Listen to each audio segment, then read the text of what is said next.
This is This Day in Wrestling. I'm Jennifer from Cultaholic. It's May 29th and I'm joined by Jack the Jobber. From Cultaholic, also of... Yes, you are.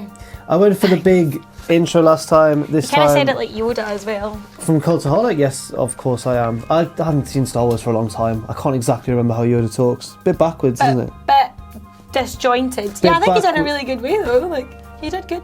I don't want to be Yoda. Why? Yoda's cute. He's old, isn't he? Who do you want to be? Anakin, mate. No, I don't know. I'll be Chewie. Right, okay. What was that? Wait. Delay the wrestling talk. Please do that again. Adam? Yes? Do you want to do Chewbacca?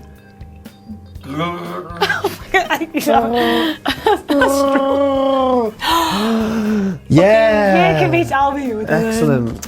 Okay, May 29th. Wrestling 2003. Now, this is really funny. I just watched this then actually. Yeah, we just did watch it. Yeah, an episode of Smackdown with a lie detector. Everybody loves a lie detector. Vince McMahon was desperate to know the identity of Mr. America. And he hooked him up to a lie detector to find out if he was indeed Hulk Hogan. And it was actually really funny. It was really funny. He wasn't. He passed the test somehow.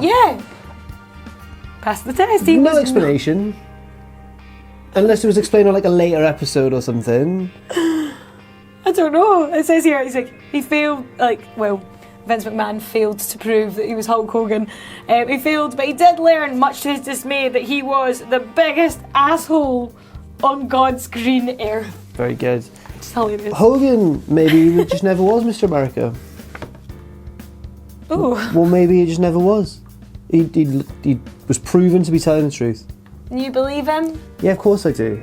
I believe in Mr. America. Mr. America wouldn't lie, would he? No, of course he wouldn't.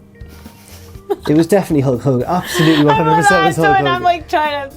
What was that storyline? What was that about? It was funny. It was funny, and I like funny. In wrestling, when it's good, when wrestling's good, funny, it's good. But that was hilarious. And I think as well, anything with Mr. McMahon getting stressed out, and that's funny. That to me is hilarious. Yes. I love the character of Mr. McMahon.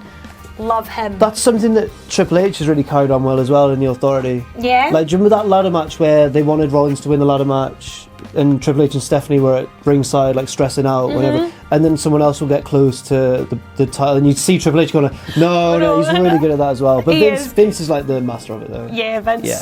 Mr. McMahon back in the day, the bomb.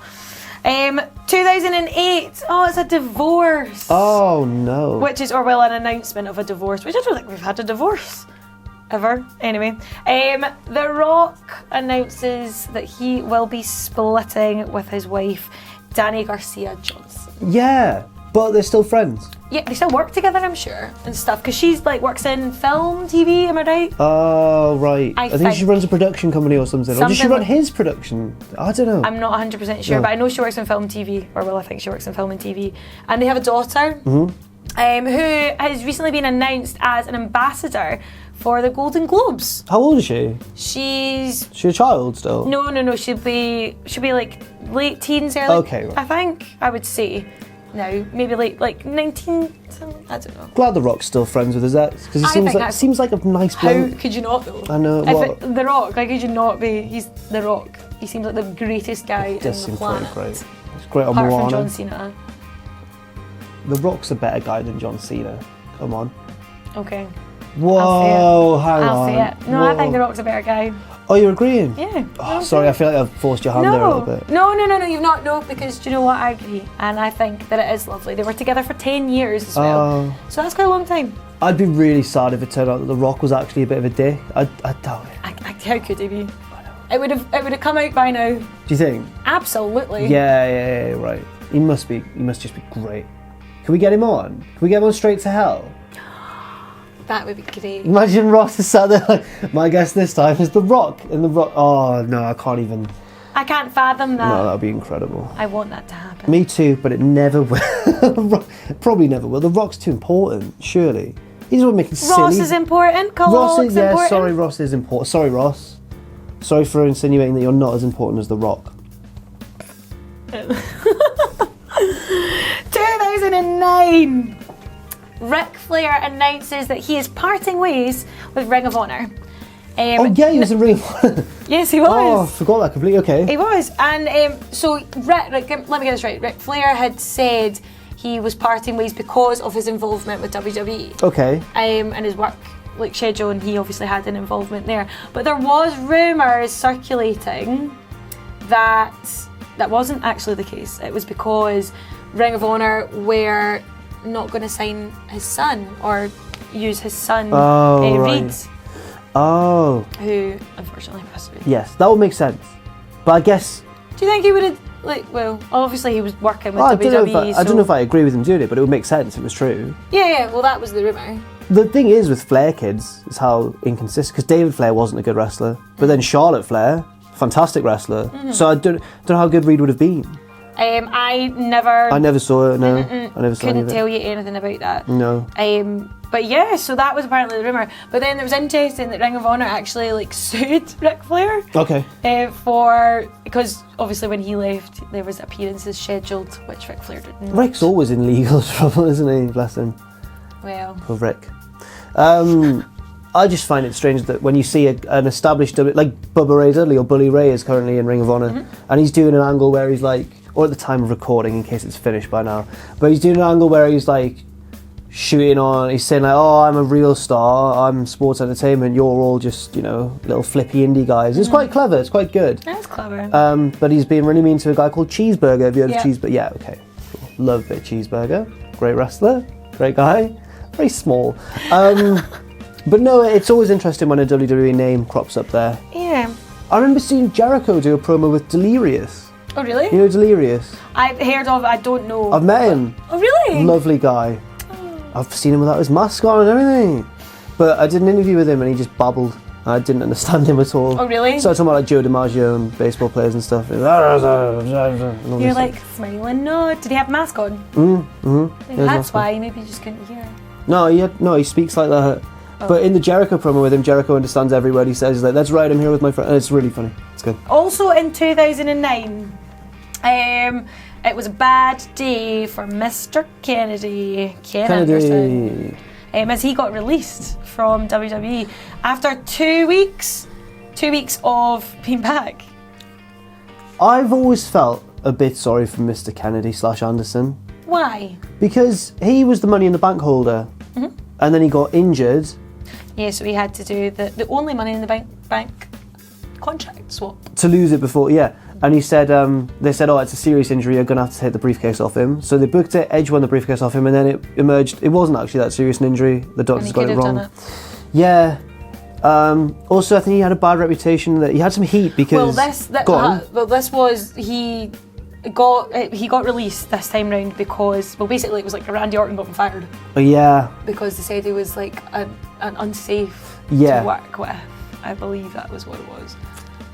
So, but I don't think it was just Randy Orton. I think he also injured Cena by accident at one point. Yeah. A minor injury, but still, if you're going to injure two guys, you don't want it to be Cena and Orton, the two top guys. No. Then he went to Impact. Hasn't he been ICW? Yeah. Oh. Yeah, hung out with I love him. Oh, sorry, I've been bad-mouthing your pal. No, you're not.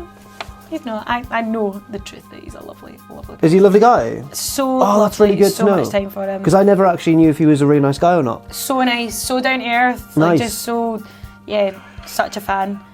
Okay, Adam, what? you just watch other things. That's fine. Can you believe that? No.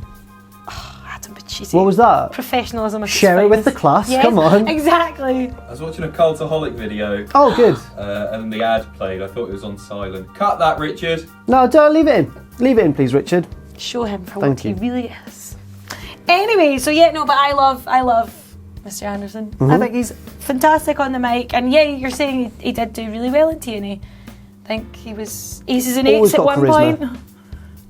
Aces and eights. And he's always just had charisma. And I always it was a time when I've fallen off from wrestling, but I still got the wrestling games for Christmas or whatever. So I remember playing one career mode as him. I didn't know anything about him. I just really enjoyed his whole, the microphone and the entrance and stuff. So it was a great, good talker. 2014, WWE presents NXT TakeOver. The first one? Ever. Yeah, from Full Sail University Lovely. in Florida. NXT TakeOvers are just some of the best. Like, they're so good. Yeah. It's actually stupid how good they are on a consistent basis. I always thought, like, Brooklyn was probably my favourite, but I think that one just there, New Orleans, that was my absolute favourite. There's a few. Brooklyn's really good. That's the Brooklyn one with Sasha and Bailey, yeah.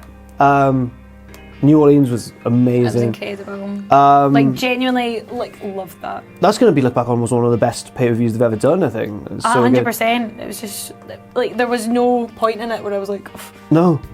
I really like Toronto because it's got the 2 out of 3 falls match between DIY and the Revival. It's so good. I think it's my favourite NXT match ever. Oh, yeah? What has been Dallas, Nakamura and Zayn? Yeah, Mark Dallas. I met him recently. Yeah? Yeah, he came to Straight to Hell. Nice guy. He is. He's my boss, I love him. He's your boss? Oh, yeah, God, yeah. What do you think of him really, though? No, I like him. Actually love him. He's a very nice guy. I love him. But what happened at this first ever takeover? The Ascension retained the tag team championships. When the Ascension were big. Yeah. Tyler Breeze and Sami Zayn. That would have been very good, probably. And that was a number one contender, actually. Remember that? Tyler Breeze.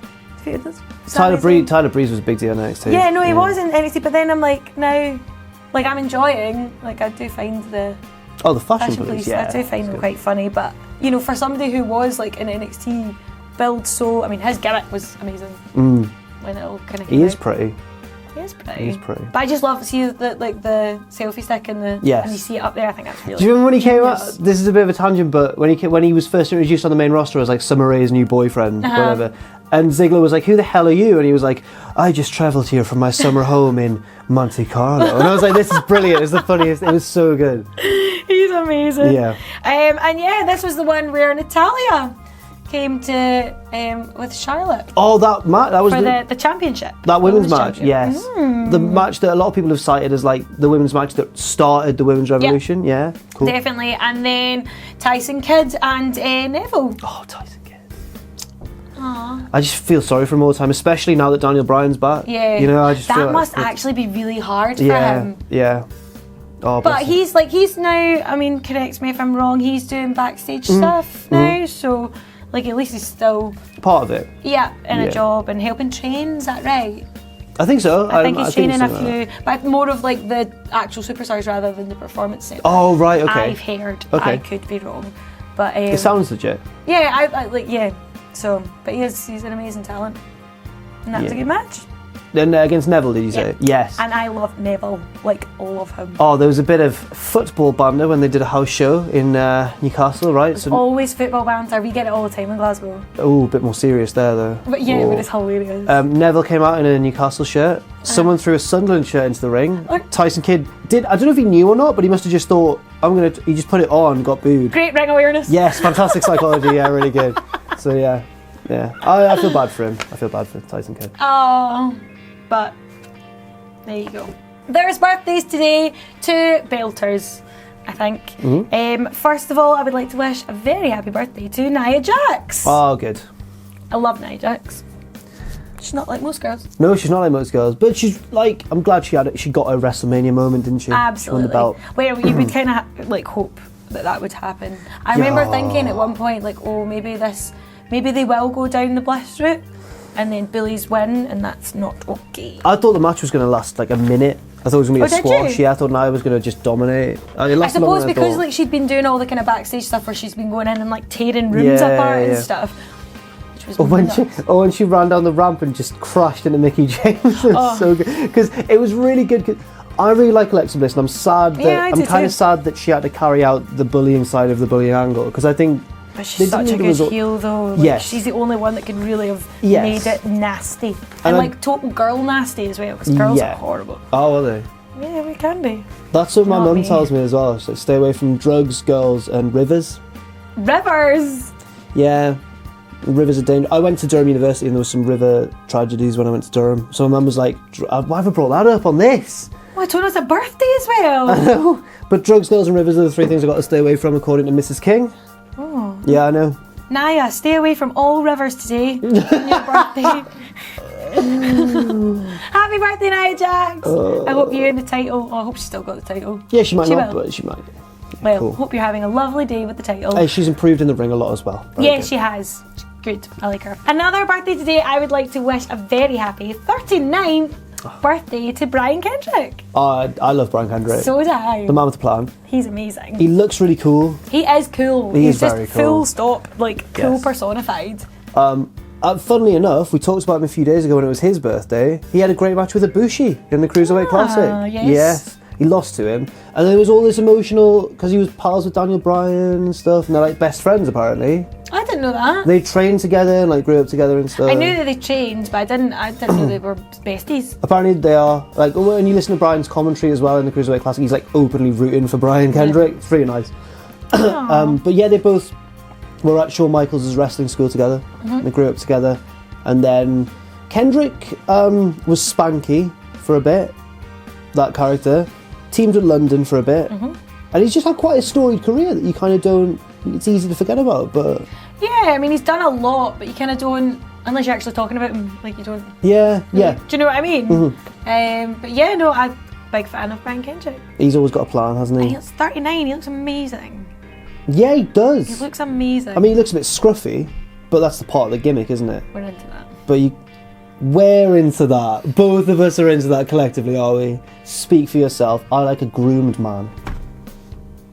So that was this day in wrestling, and you can follow me on Twitter here. If you like what we do at Cultaholic, you can support us by pledging to our Patreon, patreon.com/Cultaholic.